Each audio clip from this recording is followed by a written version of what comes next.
লন্ডনের ঐতিহ্যবাহী Chatham house দক্ষিণ এশিয়ার 4টি দেশকে কেন্দ্র করে গবেষণামূলক মোটামুটি একটি দীর্ঘ প্রতিবেদন প্রকাশ করেছে, যেখানে বাংলাদেশে আওয়ামী লীগের ফেরাটা কতটা অনিবার্য, শ্রীলঙ্কা, নেপাল এবং বাংলাদেশের গণ আন্দোলনগুলোর পর এই মুহূর্তের অবস্থা এবং এই 3 দেশের সঙ্গে ভারতের যে জটিল রাজনৈতিক সমীকরণ, সেসব বিষয়ে আলোচনা করা হয়েছে। চ্যাথাম হাউস সম্পর্কে আমরা অনেকেই জানি, এটি যুক্তরাজ্য ভিত্তিক একটি বিখ্যাত আন্তর্জাতিক নীতি গবেষণা প্রতিষ্ঠান বা থিঙ্ক ট্যাঙ্ক।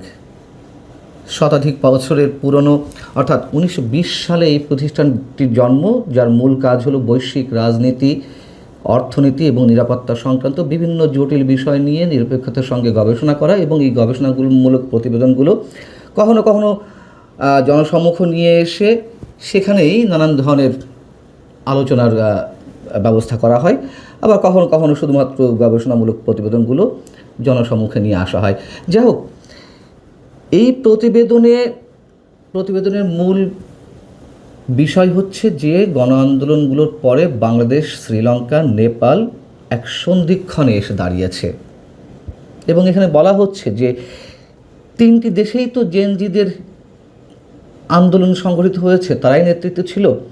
তো তাদের প্রতিবাদী আন্দোলনের ফলে ক্ষমতায় আসা সরকারগুলো এখনও পর্যন্ত সমর্থন ধরে রাখতে পেরেছে, কিন্তু ইরান এবং ভারতের সঙ্গে জটিল সম্পর্কের কারণে সৃষ্ট চ্যালেঞ্জগুলো অবশ্য তাদের মোকাবেলা করতে হবে, যদিও এই মোকাবেলা করার পথটি অবশ্যই মসৃণ নয়।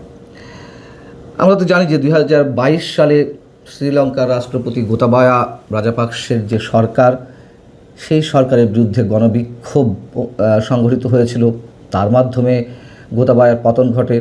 2024 সালে শেখ হাসিনার সরকারের বিরুদ্ধে যে আন্দোলন, তার মাধ্যমে দীর্ঘদিন ক্ষমতায় থাকা শেখ হাসিনার পতন ঘটে, সরকারের পতন ঘটে এবং 2025 সালে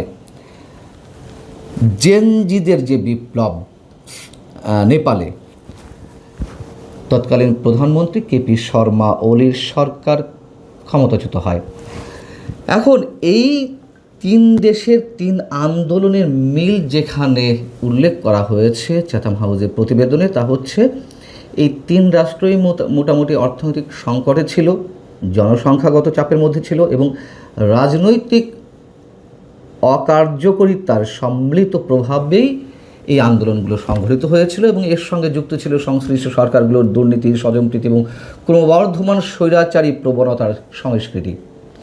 আমার মনে হয় চ্যাথাম হাউসের এই যে প্রতিবেদনটি, গবেষণামূলক প্রতিবেদন, যথেষ্ট নিরপেক্ষতার সঙ্গে করা হয়েছে এবং বলা হচ্ছে যে আন্দোলনের পর নানান ধরনের আশাবাদিতার সৃষ্টির একটা লক্ষণ দেখা দিয়েছিল যদিও, কিন্তু এই 3 দেশই অভ্যন্তরীণ এবং বাহ্যিক চ্যালেঞ্জের মুখোমুখি এবং আন্দোলনগুলোর পর যে সরকারগুলো এসেছে তারা যথেষ্ট জনসমর্থন নিয়ে এসেছে, কিন্তু জন আকাঙ্ক্ষার যে জায়গাগুলো, সংস্কারের যে বিষয়গুলো, সেইগুলো করতে অনীহা কিংবা অক্ষমতা এই সরকারগুলোর ভিত দুর্বল করে দিতে পারে।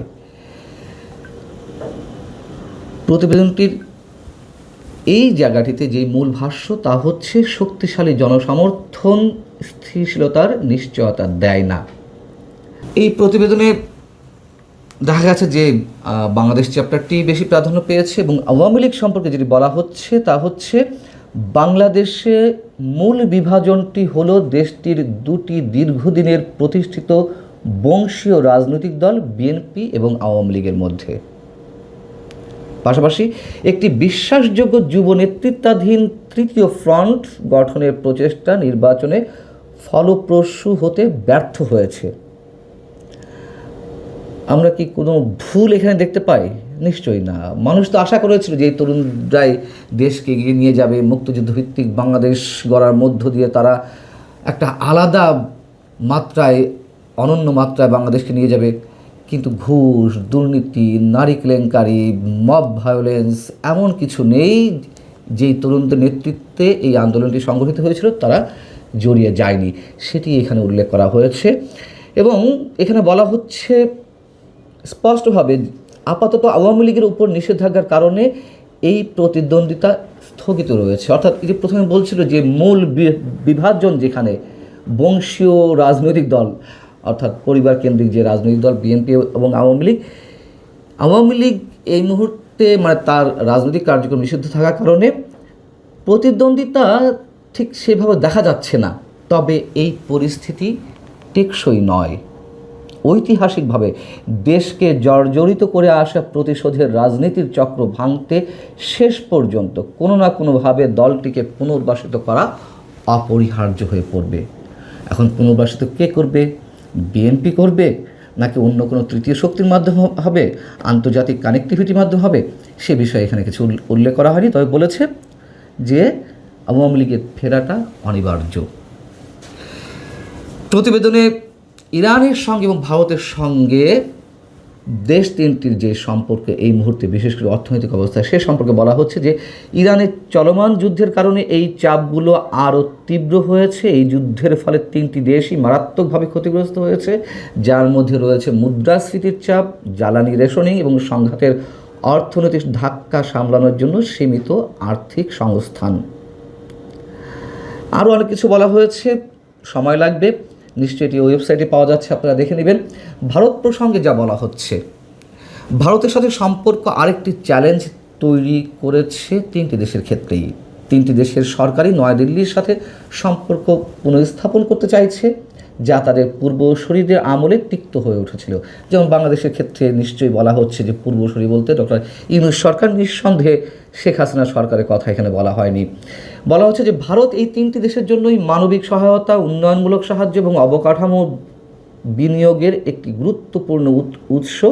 তবে এই অঞ্চলে ভারতের প্রাধান্য তার প্রতিবেশীদের মধ্যে অবিশ্বাসও তৈরি করে। প্রত্যেকটা কথা তো অবশ্যই বাস্তবসম্মত, এবং সাম্প্রতিক সময় তো আমরা দেখলাম যে ভারতের বিরুদ্ধে, অন্তত বাংলাদেশের ক্ষেত্রে যদি বলি, যে চরম ভারত বিরোধিতা, ভারত বিরোধী রাজনৈতিক পুঁজি, তার মধ্য দিয়েও আমরা ইরান যুদ্ধের সময় দেখলাম যে ভারত থেকেই আমাদের জ্বালানি আমদানি যে বিষয়টি মুখ্য হয়ে উঠেছিল, তাতে সবাই আমরা জানি।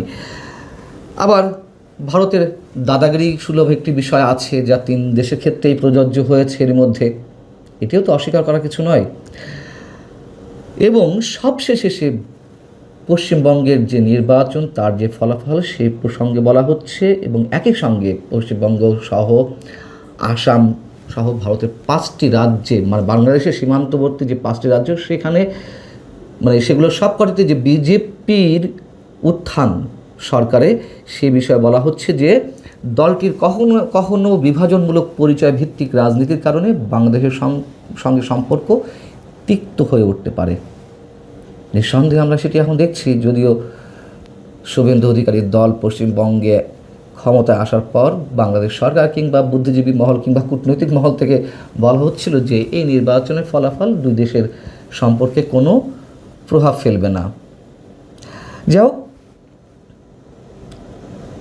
বাংলাদেশের নির্বাচনের পর যে ভারতের সঙ্গে সম্পর্ক পুনঃস্থাপনের একটি উদ্যোগ আমরা বিএনপির পক্ষ থেকেও দেখেছিলাম, ভারতের পক্ষ থেকেও দেখেছিলাম, কিন্তু বলা হচ্ছে এখানে বলা যতটা সহজ, কাজটা আসলে ততটাই কঠিন। এবং সবশেষ পর্যায়ে এসে বলা হচ্ছে দক্ষিণ এশিয়ার নবনির্বাচিত সরকারগুলো অপূর্ণ প্রতিশ্রুতি, বাহ্যিক ধাক্কা এবং কঠিন আঞ্চলিক সম্পর্কের মতো অভিন্ন ঝুঁকির সম্মুখীন হচ্ছে। যদি তারা এই চ্যালেঞ্জগুলো মোকাবেলা করতে না পারে, তবে ভবিষ্যতে নতুন করে গণবিক্ষোভের চাপে পড়তে পারে।